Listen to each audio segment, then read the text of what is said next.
E hoje, ainda na minha casa, mas com melhor qualidade, né? Porque o Matheus voltou, né, Matheus? Sim, Recuperado, sim, saudável, sim. são e salvo. Amém. Então, na minha casa e na minha nova poltrona. E com o meu livro que eu ganhei de Natal do meu pai, e a minha linda estátua de Shiva, e o meu chimarrão, e as minhas espadas, e a minha roupa nova, e a minha mesa, e a minha casa, meu, nós vamos entender por que a gente se delude, por que a gente se engana, por que a gente sofre. Nós vamos discutir uma possível teoria sobre o sofrimento, de acordo com o Advaita Vedanta, com as doutrinas do Dharma, e como é que a gente pode jogar luz sobre essa questão para pelo menos modificar essa perspectiva em relação ao sofrimento.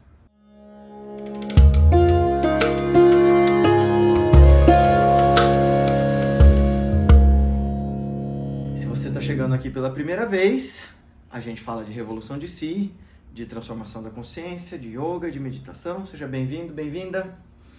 E eu quero contar para você hoje, elaborar um pouquinho a ideia de sofrimento de acordo com as tradições dhármicas. Primeiro, em termos imediatos, a diferença entre dores e sofrimentos a gente trabalhou em outros vídeos já, quando eu falei de dukkha e klesha. Dá uma olhada nesse card aqui, porque ainda difere com bastante clareza assim, as dores inerentes ao processo da existência, friccional que a gente vive, e os sofrimentos, que são as falsas identificações do ego com as circunstâncias da vida. Mas o que eu quero falar hoje pra gente, eu quero refletir aqui com você, é se as tradições não dualistas, como o Vedanta, o Tantra Shakta Shaiva, né, o Tantra do Shivaísmo da Kashmira, se até de certa forma o taoísmo e algumas faces da mística cristã, como a gnose, vão dizer que nós somos essa forma sublime da consciência, que nós somos manifestação do divino experimentando o mundo de forma, né, limitada, se nós somos o microcosmo refletindo o macrocosmo, por que é que a gente sofre? Essa é a grande pergunta que sempre se fazem, né? Ué, se eu sou o Brahman absoluto, sempre pleno, etc e tal, por que é que eu sofro? Por que é que eu me enfio nisso aqui? Por que é que eu aceito participar desse mundo de luz e sombras, de dualidades e tal? Uma resposta honesta, rápida e que quer resolver meu problema aqui hoje com você é: eu não sei. Eu poderia dizer eu não sei. O que nos cabe, de forma pragmática, como o budismo faz, é tentar lidar com esse sofrimento. Não, eu não estou dizendo que o budismo não responda a essa pergunta. Responde, e com muita profundidade teológica, metafísica, filosófica. Mas o que Shakyamuni Buda vai defender, e com muita elegância e muita propriedade, é o que muitos yogis também da minha tradição defendem, que é: tá bem, você pode especular as razões e os porquês das ontologias e das cosmologias que movem esse universo e que fundaram essa existência, mas se isso não te demove do sofrimento, se isso não te tira do sofrimento, é só especulação, é perda de tempo. É como se você, atingido por uma flecha envenenada, ficasse perguntando: oh, meu Deus, de onde veio essa flecha? Por que atiraram essa flecha em mim? Será que foi um inimigo? Será que foi um acidente? Oh, meu Deus, será que ela está muito envenenada ou pouco envenenada? Oh, meu Deus, será que esse bambu da flecha é bambu mesmo? Ou será que o cara usou cedro? Será que é junco? Nossa, me contaram que o Loki morreu com uma flecha feita de erva doce. Nossa, pode crer, você está morto se você começar nessa especulação. E boa parte do que a gente faz em termos de especulação metafísica é um pouco disso. Tá bem. Posto isso tudo, e de novo aqui, filosofia não é pizza, não dá pra gente ficar falando de revolução de si, ó, pá, pá, pum, pum, pum, pá, pum, pum, tá? Então a gente vai construindo o argumento. Então, porque tem um bando de Zé Mané que escreveu assim: meu Deus, vai logo direto ao ponto. Tá bom, cara, você quer ir direto ao ponto? Sei lá, assiste um vídeo de Minecraft, assiste um vídeo de como fazer receita com mini comidas. Essas coisas são muito diretas, muito rápidas, muito simples. Reflexão que transforma a consciência demora. Dói, dá trabalho. Tá. Pra chegar nessa teoria do porquê que a gente se fisga pela ignorância de novo e de novo, eu vou contar a história do cara que responde a essa questão com muita propriedade, que é Shri Adi Shankaracharya, o grande fundador da tradição Advaita Vedanta como a gente conhece, beleza? Dizem que o Shankara, desde menino, se tornou monge. Ele já com 8 anos teve uma situação doida lá, um crocodilo, depois eu conto outra hora. A mãe dele autorizou com muita relutância que ele fizesse votos de sannyasi, ele virou sannyasi e já com 13 anos era um cara excepcional, iluminadíssimo, estudou com os grandes gurus daquela época. Se eu não me engano, entre 13 e 15 anos ele já havia escrito quase todos os comentários aos grandes textos, aos grandes shastras hindus, ou seja, ele já tinha concebido toda a argumentação dele acerca da não dualidade em cima do que a gente chama de Prasthana Traya, que são as Upanishads, a Bhagavad Gita e o Brahma Sutra. Então ele já tinha criado todo um modelo de filosofia com 15 anos, esse cara. Já tinha entrado em Samadhi, já estava peregrinando pela Índia, depois dos 15 saiu por aí peregrinando, fundando mosteiros, arregimentando discípulos, e numa dessas ele sentou-se para debater com um grande Pandita. Foi um debate épico, e que a mulher desse Pandita, se eu não me engano o nome dela, era Bharati. Foi um grande debate. A Bharati, que era grandemente versada nas escrituras, em lógica, né, em Nyaya e Vaisheshika, foi a juíza desse debate e deu a vitória para o Shankara e não para o marido dela. Em seguida, ela resolveu continuar o debate, sendo ela a arguidora de Shankara.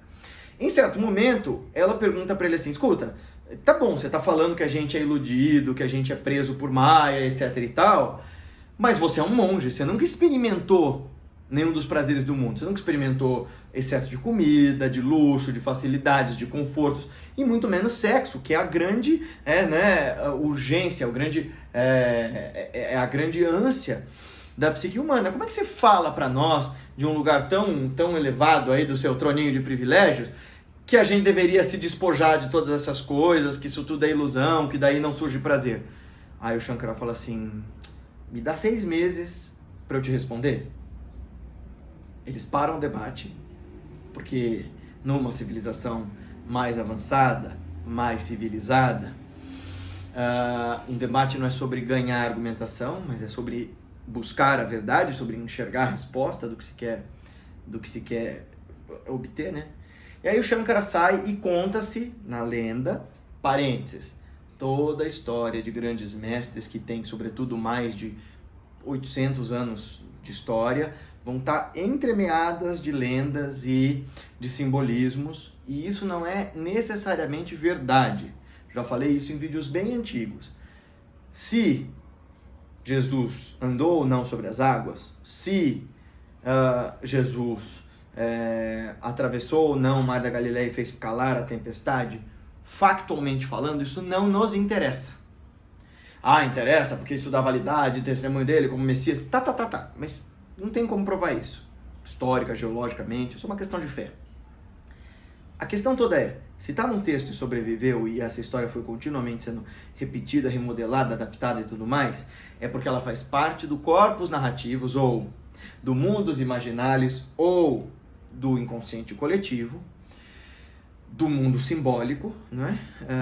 Que todos nós carregamos. Então, essas histórias desses mestres trabalham com um único personagem, que é você. Você é o único indivíduo nessas histórias todas, sob a face de todos os personagens. Essas histórias são signos para a gente se entender. Beleza? Beleza. Tá bom. Então, o Shankara sai lá da cena do debate e faz uma técnica chamada Parikaya Pravesha.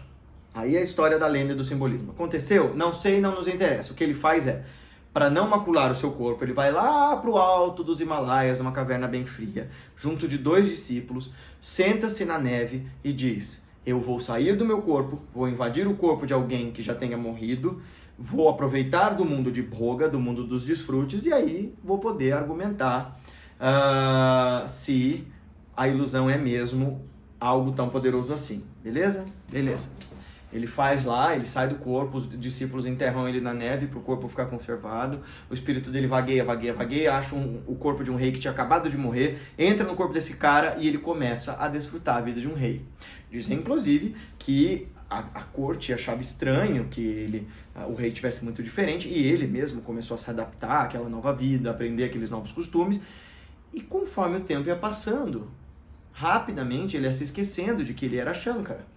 Rapidamente ele ia se esquecendo de que ele era um iluminado, de que ele era um todo conhecedor da testemunha absoluta da consciência.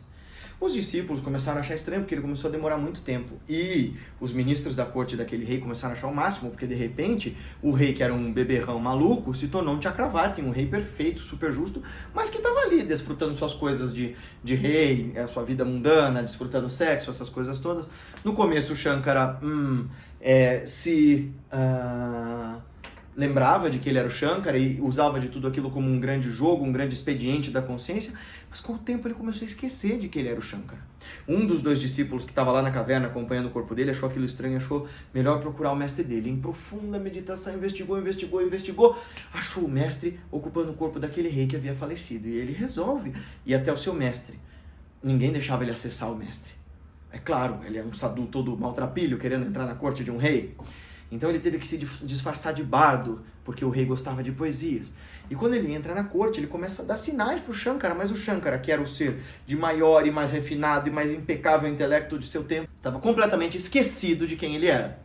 Estava toldado por Maya. O discípulo finalmente declama um poema muito belo, dizendo: ó tu que é luz da minha consciência, salvador de todos os teus discípulos, lembra de quem tu és o absoluto imperador da consciência perfeita e não senhor deludido no trono de Maya, né, a ilusão cósmica e tal. E aí o Shankara se lembra, retorna para o seu corpo e passa algum tempo em reflexão. Daí ele volta para debater com a Bharati, perdão. E qual que é todo o mote dessa discussão entre eles? É que, antes dele sair nesses 6 meses, a Bharati pergunta para ele assim: qual é a causa da gente sofrer, da gente se enfiar em problemas toda hora? Ele diz: vasanas, tendências e desejos inatos, compulsão à repetição e inconsciente. A gente vai fazer um vídeo só sobre vasanas, tá? Tá bem, mas de onde vem esses vasanas? Ela pergunta. Ele fala: ignorância, avidya. Só que ela não tem razão de ser. A avidya, ela não tem começo e nem fim. Ela fala: pera. O senhor está me propondo uma doutrina em que não exista dualidade. Não existe uma segunda coisa senão o eu absoluto que é sempre pleno. Se existe Brahman e ele é engolfado pela ilusão, pela ignorância, então pelo menos existem 2 coisas: Brahman e a ilusão. Se Brahman depende da ilusão como mecanismo para entender o mundo, então ele não é absoluto. Eu não estou entendendo aqui, Shankara. E essa é uma discussão super técnica, eu não vou responder toda ela. O foco do vídeo é outro, mas vamos comigo. Calma que vai dar certo, ó, respira. Aí ela fala assim: eu não estou entendendo se o eu absoluto é sempre livre, sempre pleno, por que biroscas eu estou presa aqui? E como é que você vai me responder isso se você nunca nem experimentou os problemas e os prazeres do mundo? Aí que o Shankara vai, tem toda essa experiência. Quando ele volta, ele afirma para ela: olha, nós, de fato, somos facilmente seduzidos pela ignorância. Ela não tem começo nem fim e por outro lado, ela não é separada desse ser real. O que é a ignorância? É algo bem parecido com o que o Santo Agostinho e o Santo Tomás de Aquino chamam de ausência ou falta. É a razão do mal. Ai, Guilherme, isso está muito técnico, muito complicado, eu não estou entendendo. A gente se enlaça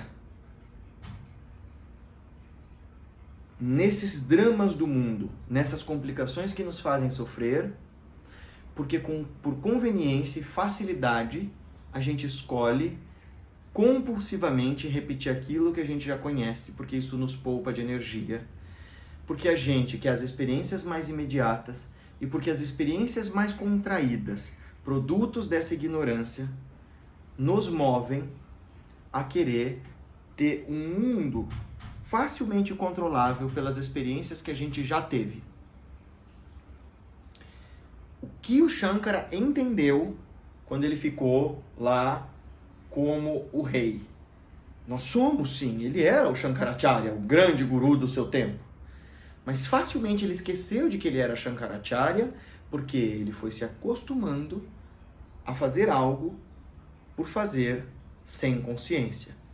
Essa é a razão pela qual de novo e de novo a gente incorre em delusão Essa é a razão pela qual a gente incorre de novo e de novo em relacionamentos abusivos e tóxicos, em amizades abusivas e tóxicas, relacionamentos amorosos, né? Em buscas de trabalho que são infrutíferas. Por quê? Porque eu quero economizar energia, porque existe uma força, esses vastanas, de preguiça profunda, que impinge em mim habitar um meio e agir segundo aqueles costumes. E conforme eu vou me adaptando ao meio, o meio vai se adaptando a mim. E na medida em que eu vou simbioticamente me unindo ao meio, eu vou esquecendo de quem eu sou. Guilherme, ainda tá muito difícil? Tá muito difícil? Vamos de novo. Por que é que a gente se ilude? Por que é que a gente sofre? Assim como quando a gente está jogando um videogame,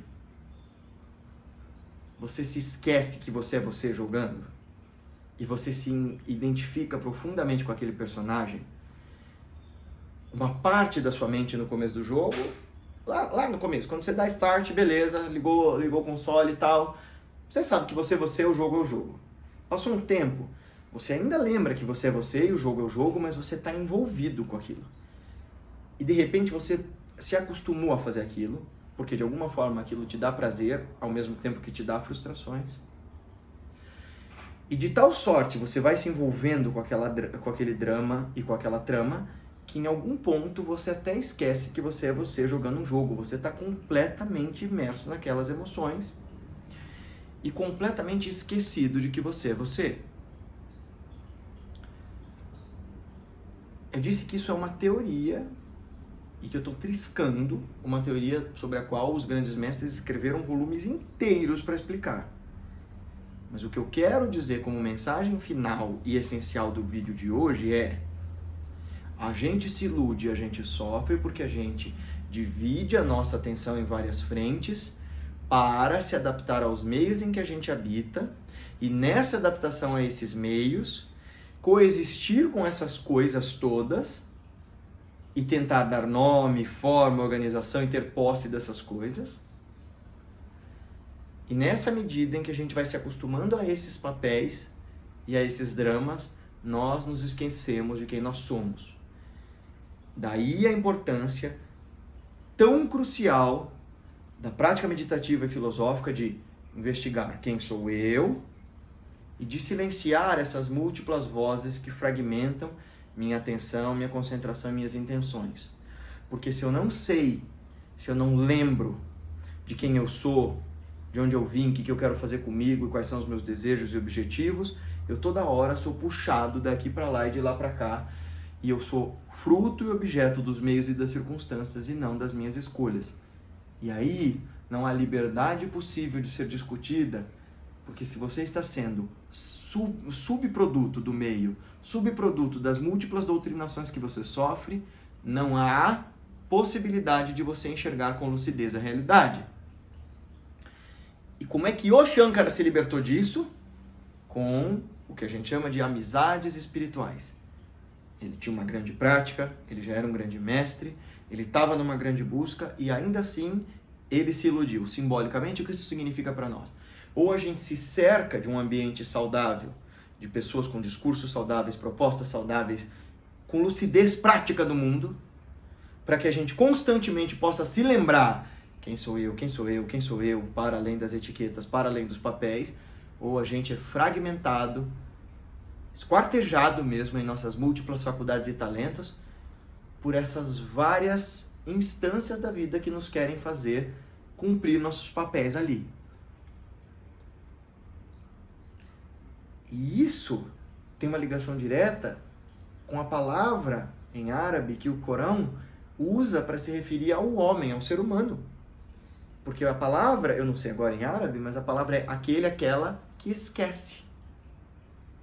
Eles vão dizer esquece de Deus, mas numa via mais sufi, numa via mais mística, esse esquece de Deus é esquece de si, esquece do sagrado, esquece do compromisso fundamental, não moral, não doutrinário, mas do compromisso sagrado de viver a vida com lucidez, seriamente engajado na tarefa de se deslumbrar, encantado, encantada com a maravilha do viver por si mesmo.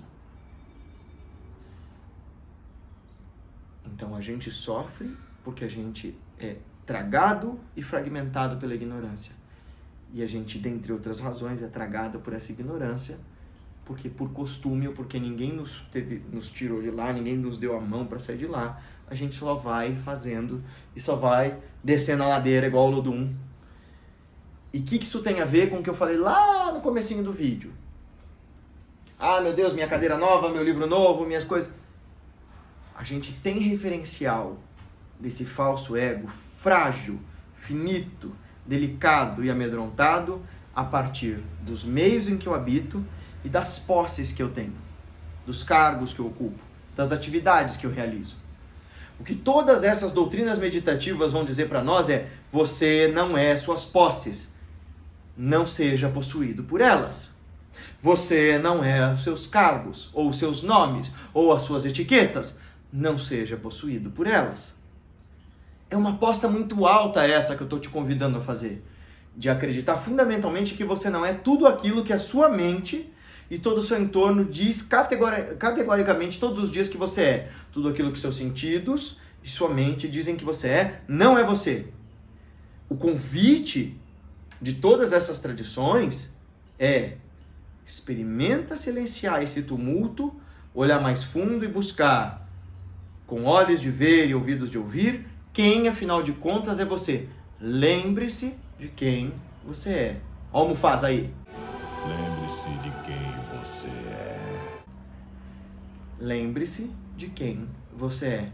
Esse smriti, esse revolver para o contato imediato com a consciência pura, assim como quando você desliga o videogame, lembra-se imediatamente: eu sou o senhor dessa história, eu não preciso me afetar com esse jogo.